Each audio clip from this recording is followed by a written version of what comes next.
Quer saber quais foram as minhas melhores leituras neste ano de 2021? Então fica ligadinho aí que eu vou te contar tudinho. Oi, povo! Eu sou a Tati Siqueira e você está aqui no canal Livralhada da Tati e eu vou te contar quais foram as minhas melhores leituras nesse ano de 2021.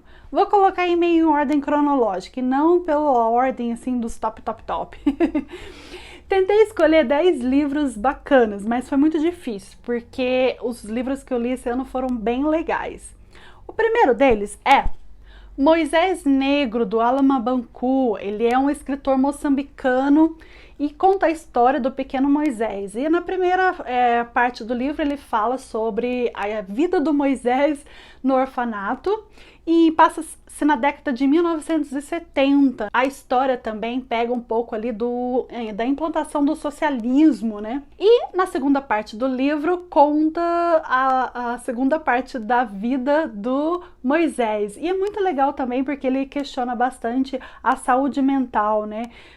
O Moisés, ele desenvolve uma síndrome, provavelmente por causa da sua má alimentação, e ele acaba meio que esquecendo ou confundindo as coisas, assim, e acaba tratando muito da questão, assim, mental do personagem do Moisés. Então, muito bacana. A segunda da lista é A Mulher Ruiva, do Orhan Pamuk. Ele é um escritor turco. Eu nunca tinha lido nada assim, né? E na Mulher Ruiva, até deu vontade de eu ficar ruiva de novo, porque a Mulher Ruiva, ela tem uma força e também conta um pouco a história, assim, a história é um pouco inspirada no mito de Édipo, né? Então, assim, por toda o decorrer do livro, a gente vê a história do Édipo Rei sendo como pano de fundo dessa história, assim. É um livro, assim, muito bem escrito, com um final muito legal. Eu recomendo demais A Mulher Ruiva. E em terceiro lugar fica Pachinko, lembrando que é a ordem cronológica,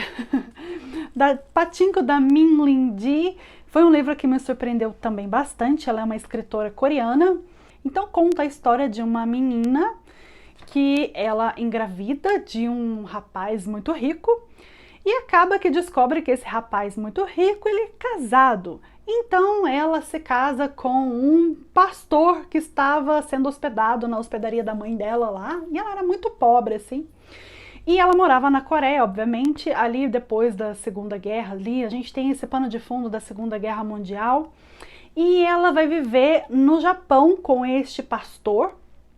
Acaba que os dois têm alguns filhos, e aí a história vai contando um pouco aí dessa saga, né, dessa menina e também dos seus filhos, assim. Então, uma história muito surpreendente, assim, muito legal da gente ver um pouco de como é ser um coreano vivendo no Japão, né, quais são os preconceitos que essa pessoa enfrenta, as dificuldades que essa pessoa enfrentava naquela época, assim. Então, um livro muito bacana. O quarto livro que me surpreendeu muitíssimo e tá assim dos meus favoritos da vida é A Mão Esquerda da Escuridão, da Ursula Le Guin. Ai, gente, que livro! É um livro de ficção científica e, como eu disse, a ficção científica é só um pano de fundo para a gente discutir questões muito mais profundas, né? Então você passa aí num outro mundo, num outro universo. E é muito bacana. A Mão Esquerda da Escuridão. Que final! Ai, Jesus! Quer saber? Então vai ler ele, muito legal. O quinto livro é O Mestre e Margarida. Eu recebi esse livro pelo Calhamaço, que é um clube do livro, e gostei bastante da curadoria. O Mestre e Margarida é um livro do escritor russo chamado Bulgakov. E que livro! Ele me surpreendeu muitíssimo, assim, porque ele é engraçado. Você já pensou que um livro russo pode ser engraçado? Não? Então vai ler O Mestre e Margarida. Ele chega assim a ser loucão mesmo.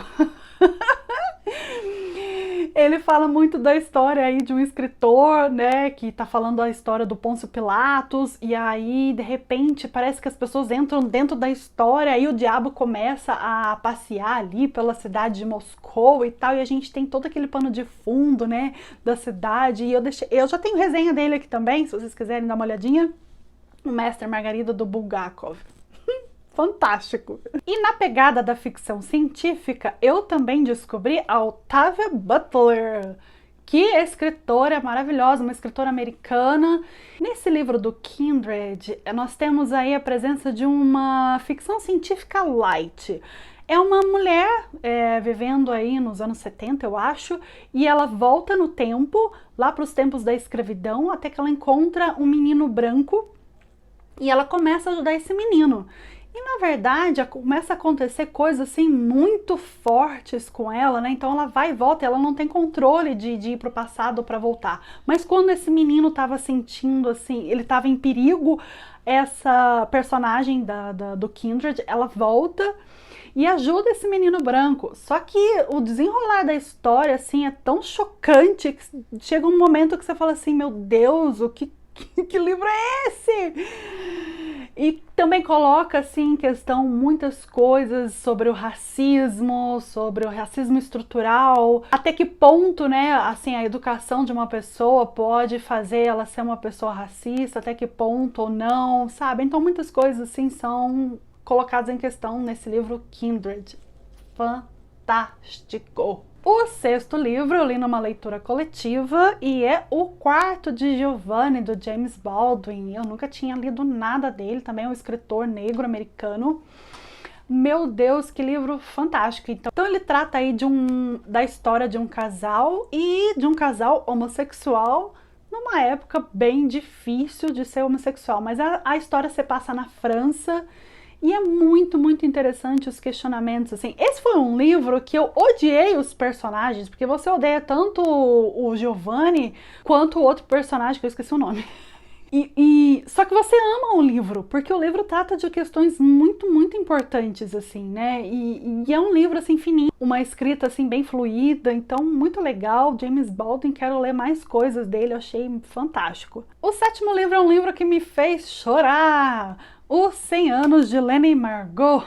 Os 100 Anos de Lenny e Margot. É um livro que eu recebi pela Tag Inéditos e eu não dei nada para esse livro, tanto que ele começou assim meio esquisito. E lá pelas tantas ele conta a história da Lenny, que é uma garota de 17 anos que está com uma doença terminal, ela está num hospital, e lá ela conhece a Margot, uma mulher de 83 anos, e as histórias das duas aí começam a se cruzar. Então a Lenny e a Margot, elas desenvolvem uma amizade muito linda, muito profunda, e a Margot vai contando um pouco da história da vida dela, assim.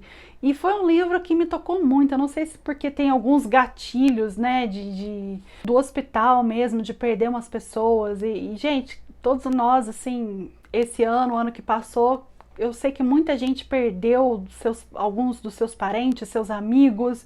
É um livro, assim, que toca bastante a gente, que faz a gente pensar, assim, na brevidade da vida, né? Então vale muito, muito a pena, eu gostei demais, assim, foi muito, muito legal. Ensaio sobre a cegueira. O que dizer de um ensaio sobre a cegueira? Um clássico do Saramago.